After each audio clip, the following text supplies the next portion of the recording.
그러면 우리가 그러면 진핵생물, 원핵생물 이렇게 얘기하는데 그러면 생물이 도대체 뭐냐? 어디서부터 어디까지를 생물이라고 할 거냐? 이걸 우리가 알고 생물학을 공부해야 될 겁니다. 그래서 생물이라는 거는 몇 가지 특성을 가지고 있는데 생물의 첫 번째 특성은 자기 복제를 하거나 증식을 한다는 게 이제 생물의 첫 번째 특성이에요. 그래서 자기 복제를 어떻게 하느냐, 증식을 어떻게 하느냐, 이 구체적인 메커니즘을 우리가 나중에 다 배울 겁니다.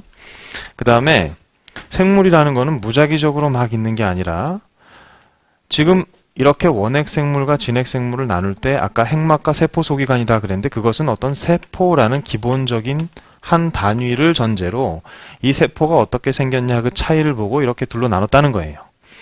그러면 이 세포가 있다는 얘기는 뭔가 구조적이고 기능적인 움직임이 생명체 안에 있다는 거고 그 구조적이고 기능적인 그 움직임의 기본 단위를 우리가 세포라고 합니다. 그래서 생물이라면 구조적, 기능적 기본 단위인 세포라는 것을 가지고 있는 게 생물이다. 이렇게 얘기할 수 있겠어요.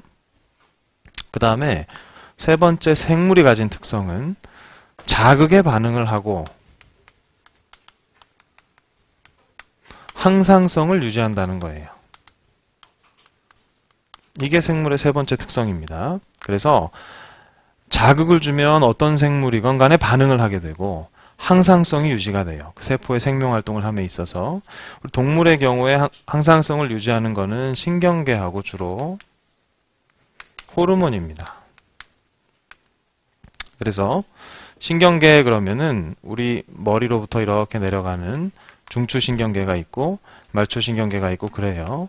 근데 이러한 신경계의 신경 조절을 통해서 우리가 항상성을 유지하는 경우가 있고 그 다음에 이제 호르몬을 통해서 항상성을 유지하는 경우가 있어요. 호르몬. 그래서 요거는 뭐 나중에 자세히 우리가 공부할 기회가 있을 겁니다. 신경계 호르몬 나중에 공부할 거고 그 다음에 네 번째 특성은 이제 물질 대사를 한다는 겁니다. 물질 대사를 한다. 그래서 모든 세포는 동화작용하고 이화작용을 하게 되어 있습니다. 호흡하고 광합성을 한다는 거죠. 그것도 우리가 나중에 배울 거예요. 그 다음에 다섯 번째로는 생식과 진화를 한다. 이게 생물의 마지막 다섯 번째 특성입니다. 그래서 생식에는 무성생식하고 유성생식이 있죠.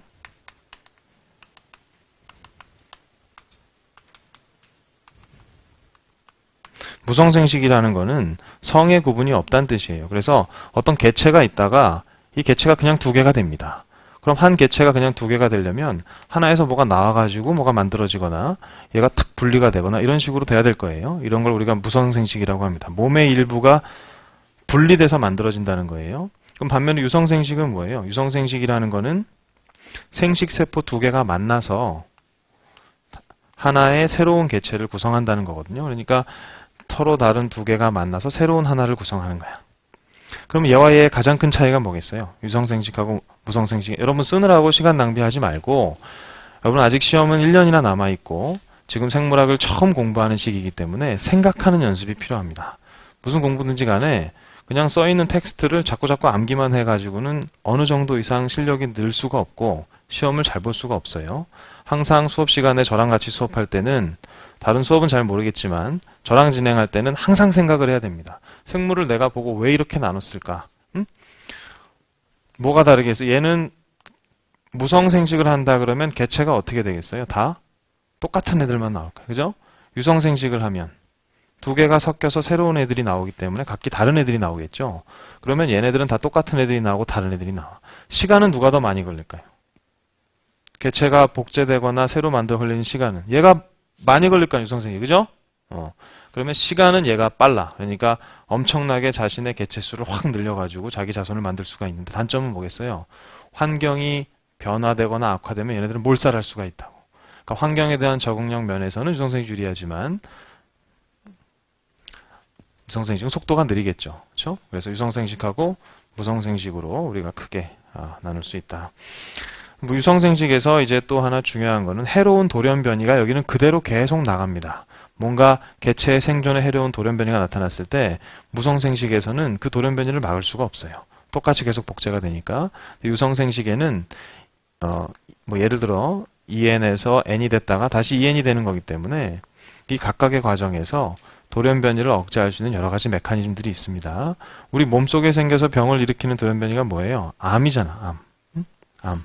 근데 암이라는 거는 두 번 뭐가 잘못돼야 생기는 거예요. 그걸 우리가 투 힛 디어리 뭐 이렇게 얘기하는데, 첫 번째는 돌연변이가 일어나야 돼. 세포의 돌연변이가. 그래서 세포가 보통은 이렇게 층층이 이렇게 자라는데, 즉 이렇게만 세포가 생기고 여기는 세포가 안 생겨야 된단 말이에요. 근데 종양세포는 이렇게 리니어하게 자라는 세포의 특성을 망가뜨립니다. 그렇게 되면 여기도 생기고 위에도 생기고 또 생겨요. 그다음에 자기가 막 여기 혈관에서 막 혈관을 이렇게 갖고 와. 종양세포는. 이런 것들이 돌연변이로 새로 얻어진 세포의 기능이거든요. 근데 이런 기능이 생겨날 때 뭔가 방사선이라든지 몸에 해로운 탄생선 이런 애들이 가서 세포를 건드려가지고 세포의 돌연변이를 만들어내는 게 첫 번째야. 근데 항상 우리 몸은 그 만들어낸 돌연변이를 되돌리는 기능이 같이 있어요. 그래서 종양을 억제하는 그런 기능이 있는데, 생기고 억제하는 기능이 망가져야, 즉 생기는 거 한 번, 억제하는 기능이 망가지는 거 두 번, 그 두 번의 잘못이 있어야 몸속에 종양이 자라는 겁니다.